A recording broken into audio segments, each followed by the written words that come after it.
मैत्रिणींनो, आज आपण आहे ना बीटचे पराठे बघणार आहोत। त्याच्यासाठी लागणारे साहित्य तर बघूच, पण त्याच्या आधी बघू शकता किती छान असे आपले बीटचे पराठे तयार झालेले आहेत।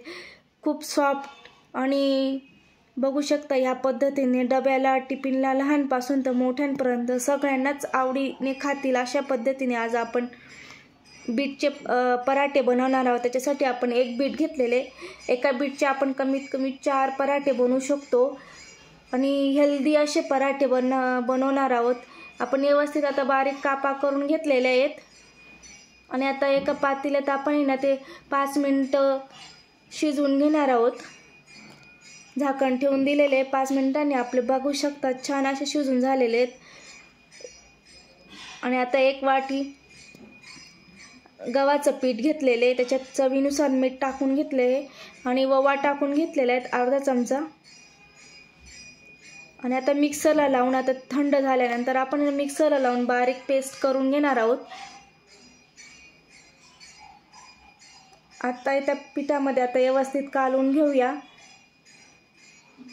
या पद्धतीने। जर वरून पाणी लागलं तर टाकू शकतात, असं काही नाही की टाकायचं नाही। छान असा डो तयार झालेला आहे। थोडं तेल लावून आपण व्यवस्थित गोळा तयार करून घेतलेला आहे। बघू शकता किती सॉफ्ट असा डो तयार झालेला आहे। आता आपण छान अशी पोळी लाटून घेणार आहोत आणि हे लहान मुलांसाठी मोठ्यांसाठी सर्वांसाठी अशी हेल्दी असा पराठा तयार करणार आहोत।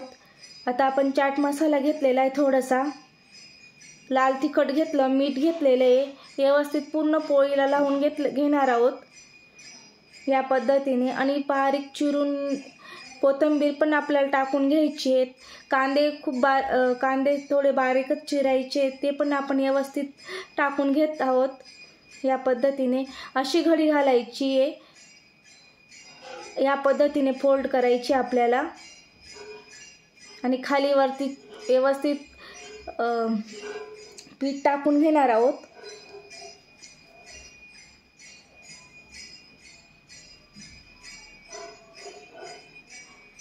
आणि आपण एकाच दिशेने पोळी लाटायची, आपण गोल गोल पोळी लाटायची नाहीये, नाहीतर आपला आकार बिघडू शकतो।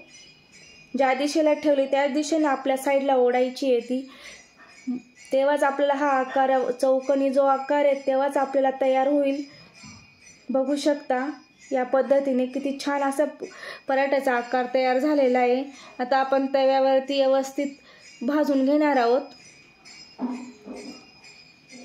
तूप टाकून भाजून घेतलेलं आहे आपण, अशा पद्धतीने भाजून घेऊया।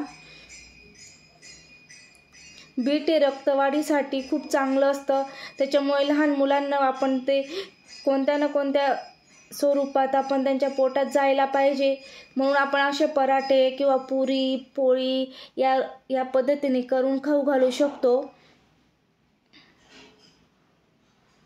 बघू शकता छान असे आपले पराठे तयार झालेले आहेत। आता आपण दुसरा पण शेकून घेणार आहोत व्यवस्थित। छान या पद्धतीने फुगतात पण छान। आणि स्वातीज कॉर्नर मराठीला सबस्क्राईब केलं नसेल तर नवीन जे असतील त्यांनी सबस्क्राईब करा आणि लाईक शेअर आणि कमेंट करायला विसरू नका। माझ्या रेसिपी आवडत असतील तर लाईक कमेंट करा। थँक्यू।